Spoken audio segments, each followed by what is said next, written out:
kuna baadhi ya watu hizi adabu za dua hatuna.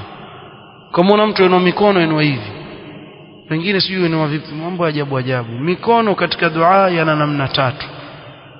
Ya kwanza ni kunyanyua ikiwa matumbo ya mkono wako au viganja vyako elekea juu ukiwa washikanisha pamoja. Aina ya pili ni kufinika uso na viganja vyako ukiomba dua, hii ni sunna. Na ya tatu ni katika istisqa, unapoomba mvua ndio mikono fanya nini? Kunyanyua juu kabisa, kama alivyofanya Mtume sallam alipokuwa akiomba mvua siku ya Ijumaa. Hizi ni aina tatu za sunna katika kunyanyua mikono, na wengi katika watu hii adabu hawana katika dua. Tamwona mtu akinyanyua, wengine kila mmoja ana mambo yake, na haya pia mtamba munzidi mpaka mikono pia jamaa. Ndio alivyofanya Mtume sallam, tufanyeje? Ndio hivi alivyofanya Mtume sallam.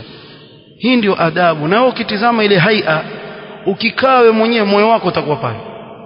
Ama zile za hivi amen amen, wengine hata si hata habari hana, yuko kwenye dua muomba Allah subhanahu wa ta'ala, lakini moyo wake ghafil, yuko mbali kabisa na akili yake haiko pale katika kumwomba Allah subhanahu wa ta'ala.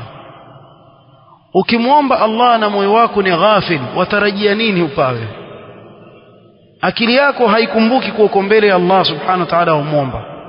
Sasa ukifuata adabu hizi na jaribu, utaona automatically moyo wako warejea pale katika kuifuata ile dua yako unaoiomba, na moyo wako na yaqini kuwa Allah subhanahu wa ta'ala biidhnihi alkarim atakujibu maombi yako.